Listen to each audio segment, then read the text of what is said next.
I'd like to introduce Bob Barnes. He's going to introduce our speakers today. For those of you who have not read, well, if you've read the notice in the Grinnell paper, much of this will be a rehash. But for those of you who haven't read it, the two speakers have the same last name. They are brothers. And although they are 70 years apart in age, they both have about 22 years of service in the United States Army.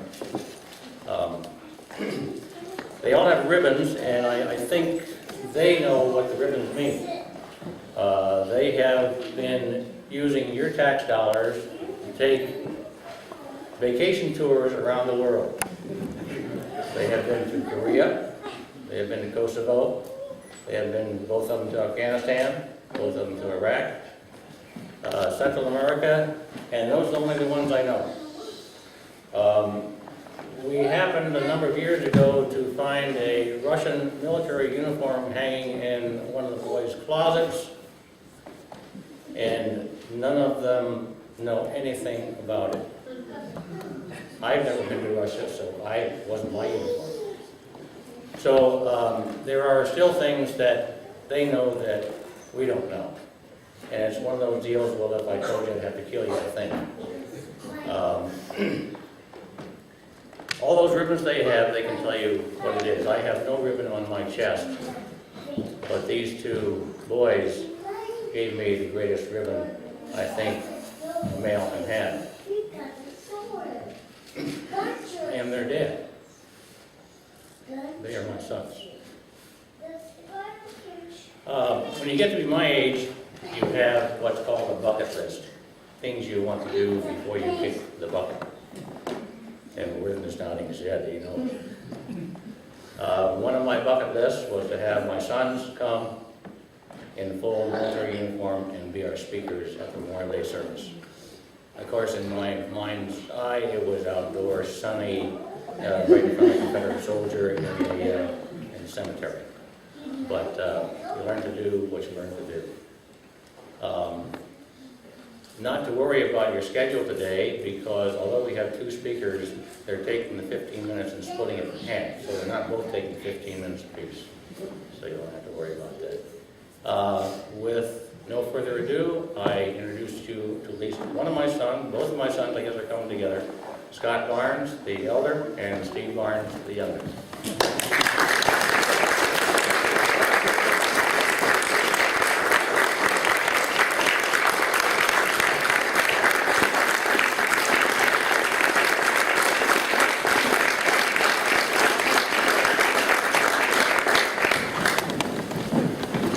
Well, thank you so much for coming out today. To honor the memory of our brothers and sisters that have gone before us, our comrades in arms. And it's been mentioned that you have a soldier who was buried here in your local cemetery from back to the Civil War, and then I presume probably both World Wars. It's been mentioned as we met some of you coming in to have lost a family member in Vietnam. Of course, there's Korea, the Korean War, Desert Shield, Desert Storm, and then present day, the global war on terror.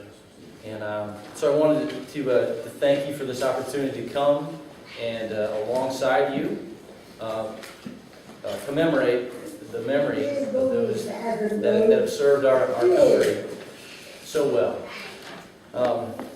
It really is an honor. It's been an honor to serve and wear this uniform. It's an honor to stand before you here today. I want to share, not about me, not about my brother, but about a soldier that passed away in Afghanistan, probably about 3 months before I got there. And I've got to use notes to kind of keep myself on track here and not get overwhelmed with emotion here. But he was a great American. We all share a common bond as Americans, being here this morning, being fellow patriots, to honor our fallen service members. Some of us know each other very well. Others may not remember each other's names, but we recognize the faces. But for some, this may be the first time and also the last time that our paths will cross and we'll meet. In that same same spirit of a brief encounter, a brief meeting. As the evening of June 21st, 2006, 2 U.S. soldiers that had never known each other before were united on the battlefield in the midst of a very chaotic circumstance. This occurred in the Karengo Valley, a small fire base near Naray, Afghanistan. Private First Class Brian Bradbury, age 22, of St. Joseph, Missouri, was wounded after his platoon encountered a barrage of small arms fire and rocket-propelled grenades. Responding to the call for medical evacuation for Private First Class Bradbury, a UH-60 helicopter crew arrived to the austere fire base where Staff Sergeant Heath Craig, age 28, of Severn, Maryland, was serving on board as a flight medic. The helicopter could not land due to the severe incline of the mountainous terrain. While the Black Hawk hovered over the infantry soldiers, Staff Sergeant Craig hooked into the aircraft hoist and was lowered down on the 300-foot cable to the middle of the firefight, where he met PFC Bradbury. His introduction was very simple and to the point. He said, "It's okay, man. I'm here to get you out of here." After Staff Sergeant Craig made a preliminary assessment of Private First Class Bradbury's wounds, he secured both of them to the aircraft hoist to be evacuated. At some point when the men were suspended midair, the cable winching mechanism failed. And the cable spooled out uncontrollably, and both soldiers fell to their death. Staff Sergeant Craig and Private First Class Bradbury met only briefly, and they were ultimately united as soldiers and brothers in their ultimate sacrifice. But Staff Sergeant Craig also met another soldier at that same fire base that same night, previously. He had met Private First Class Derek James, who was also combat wounded in the same firefight as Private First Class Bradbury. Staff Sergeant Craig conducted his triage and determined that it was PFC James that needed to be evacuated first. So Staff Sergeant Craig and PFC James made the first trip up the hoist to the air ambulance aircraft.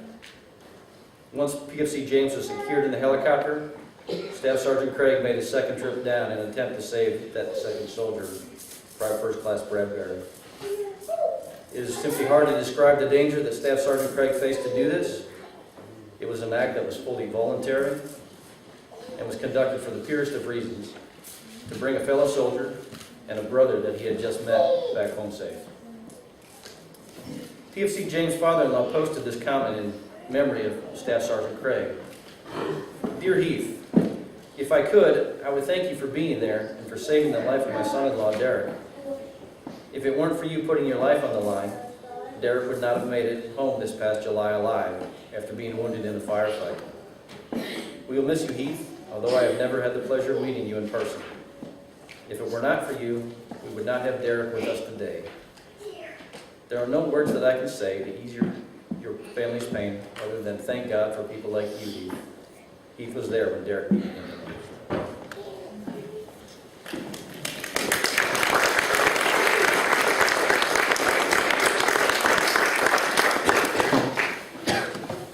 So, story of obviously some patriots that gave the ultimate sacrifice.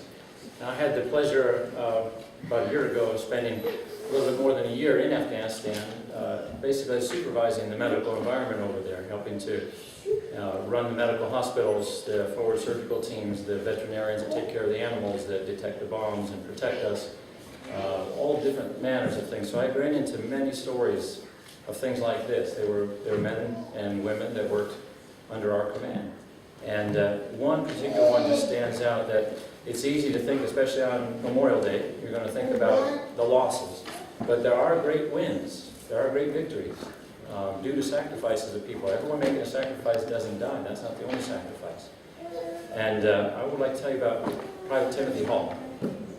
So March, a small base, one of these small areas over there called Fobshank, he'd finished some patrols, so kind of let down a little bit. Went over where the guys kind of congregate around a place where they can get coffee or Cokes or hot dogs or get something to eat, hamburger. They have small little trailers basically that will serve some things for the guys in their downtime.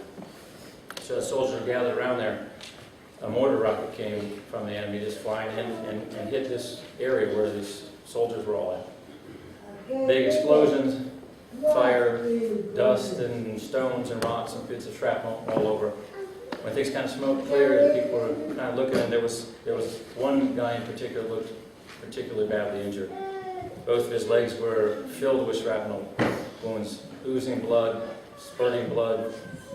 People around thought, my gosh, this guy's dead already. But they checked him and said, well, they weren't sure if he's dead or alive, but he was in bad shape. Pelvis was filled with multiple shrapnel injuries. But their training as a combat, what we call buddy aid, self-aid, teaches us how to do tourniquets, CPR, try to help save people, basic first aid. So these two, an officer and a soldier, went to task and said, this guy's going to die if we don't help him, we got to at least do something. So they pulled out tourniquets. Every soldier over there carries at least one tourniquet just because of the nature of the deal. So they pulled out tourniquets, put them on both their legs. One went to go get something called a gator. Many of you in the farming community know what a gator is. You know, an all-terrain vehicle, basically, six-wheeled thing with a little flatbed in the back. So the officer ran off to get that. The other started doing CPR because they couldn't detect the pulse. So they got him on the gator, ran over to what's called a forward surgical team, FST. It's a very austere environment where you have usually an orthopedic surgeon and a general surgeon and a few nurses. And their job is to try to stabilize somebody who's going to die before they could make it back to the combat support hospital where we have a much better support plan there. So the soldier and officer driving and doing CPR the whole way there, trying to keep this soldier alive, even though they felt like there's no way he lost so much blood that was there. They got him in there to the surgeons. The surgeons knew what to do, got him in right away, anesthetized him and started working him. Couldn't save one of the legs for sure, that was too badly injured. They were able to stop some of the bleeding, and they put in 46 units of blood in him. Now, any of you that are in the medical field, just if you don't know, here in the U.S., if you use 6 to 12 units of blood, that's considered a massive transfusion of the high likelihood of death, that you have to have that much blood. He had 46 units of blood at this forward surgical team. And they worked to take care of it. They knew it was beyond their ability to really try to save his life. And so they called in a medevac. This is where my brother's one of the medevac pilots and spent time doing things. They called in his buddies to come on over again and said, we've got to get him back to a place that's called the Staff Sergeant Heath Craig Memorial Theater Hospital. The best hospital that's in Afghanistan is named after Staff Sergeant Heath Craig. And so every time we go to Craig Joint Theater Hospital, we know and remember our memorial is to guys like Heath Craig who gave the ultimate sacrifice. So it gives us all a reminder to say somebody died so that we can have this place here. We don't want anybody else to be named, nothing else to be named after someone. So all the medical team there goes into action. And the adrenaline surgeon, when you get that call, there's a medevac coming in because there's a patient that's needing our services. So the medics hop out there, bring the patient back onto the aircraft, the pilots then take off, and they are pegging that meter out as fast as they can because they know that this is not just a little injury, but this guy is going to die if they don't get them to Craig Hospital fast enough. Once they get them there, they're met with the medics at the hospital, zip them in, put them right up to the operating room because they were able to radio ahead and tell them the seriousness of this injury. One leg missing, the other leg looking pretty bad, pelvic injuries that they can't stop bleeding. And so the surgeons there at Craig Joint Theater Hospital went to work, took care of him, another 56 units of blood at this point. So he's got nearly 100 units of blood that he's been transfused. They took off the other leg because they said there's no way that they could close all the wounds there. And they basically made a decision at this point to say that Private Hall is going to die. But we don't want him to die without his family seeing him. So they called in what's called a CCAT, which is a Combat Casualty Air Transport. It's basically a flying intensive care unit. They said, we need to fly him up to Germany, and we need to get his family to come to Germany so they at least can see him before he dies. And you don't probably know that those things go on, but that's how important things are with our soldiers. So, 3 a.m. in the morning in Nevada, Private Hall's parents got a call. Imagine yourself on this line. Pack a bag, immediately get to the airport, Nellis Air Force Base as fast as you can, because we're flying your son's body to Germany, and we want you to see him before he dies. What would you do at that point in time? So we got this, the CCAT was called in. It's tens of thousands of dollars worth of fuel just to fly one person back who we have thought is not going to live. But that soldier's that important. We want to send a message to every other soldier and every other family member, including all of you, that's how important that soldier is out in the field. That we're going to fly him back and fly his family there to see if we can link things up. So that reunion happened. He got up there before they were able to make it from Nevada, but they got there together, and he was alive. But a strange thing happened. Private Hall decided not to die. And soldiers and medics and nurses and doctors and technicians all there said, if he's not willing to die, we're not willing to let him die. So they just kept working. And they kept working on it. And they kept working on it. 112 units of blood went into him, in addition to the 100 that went in downrange. This guy had like 5-6 people's worth of blood replaced in him. But he wasn't going to die. So the medical team kept working. And the parents were able to see their son with more tubes and bells and whistles and technology than they've ever seen in a Ford assembly line plant, taking care of their son, 21-year-old Private Hall from Nevada. And so, as it turned out, he survived. He's the first person that survived in the Afghanistan theater with those severe injuries, both legs gone and pelvis in bad shape. But he lived. And he lived to the point where they said, now it's time to take him back from our hospital in Germany, to put him back to one of our major teaching hospitals in the United States, a place called Walter Reed Army Medical Center, some of you may have heard of. And we have an orthopedic department there, and a prosthetic department there, and a physical therapy department there that are akin to Nazi camp dictators who told these soldiers, you will get up and walk, and you are going to recover. And the soldiers say, I don't have legs, what can I do? And they said, that's not going to stop us. You made it this far, we're not going to let you just quit at this point. So March of 2011, he was able to get 2 prosthetic legs, each of which cost more than any one of the vehicles you drove here. They're incredible for a 21-year-old Private Hall. And his dad was able to stay there with him for the months of rehabilitation to learn how to use those legs, and he's walking again. But Private Hall is a great story of every bit of technology at every single level that the military medical machine can offer. So Buddy ate 2 guys just out having a hot dog. See somebody fall down and get injured and says, all right, tourniquet, CPR. We learned about how to do that. Driving a Gator, low technology vehicle, got him to the forward surgical team, which is a bit step up a little bit higher. Some surgeons and nurses that know how to at least kind of stabilize and get things together. And then called in a medevac helicopter, multi-million-dollar helicopter, to fly in there, pick this guy up, bring him back to a next level hospital with multiple specialists that are there that work and take care of him, to then call in a flying intensive care unit dedicated to transport people like this back to the next level hospital, which has even more specialists there, and eventually get him across the ocean to a major teaching hospital with incredible advances in prosthetic artificial lungs and legs that unfortunately we've become very good at. All for 21-year-old Private Hall. And the reason for that is because the most incredible piece, most valuable piece of property, machinery, equipment that we have in the Army is that American soldier. The American soldier will do what he does because he doesn't believe, he does it for 2 things. The reason why he goes out night after night on those patrols, puts his life on the line, does things that Heath Craig did, lowered himself into dangers because they believe 2 things. One, they don't want to let down their buddy, and that's probably the most important. But second, they feel like if they get broken, if they get injured, that the military medical machine will not let them die. And while we met a lot of those soldiers on the absolute worst day of their life, and I was going around talking to the people that I was working with directing, I told them, remember that you're meeting them on the very worst day of their lives because of your professionalism, because of your sacrifice, because of your work, and the grace of God. We're not meeting them on the last day of their life. And when we think about it, it's been said that there's only 2 people in the history that are willing to give their life for you. One is Jesus Christ, and the other is an American soldier. And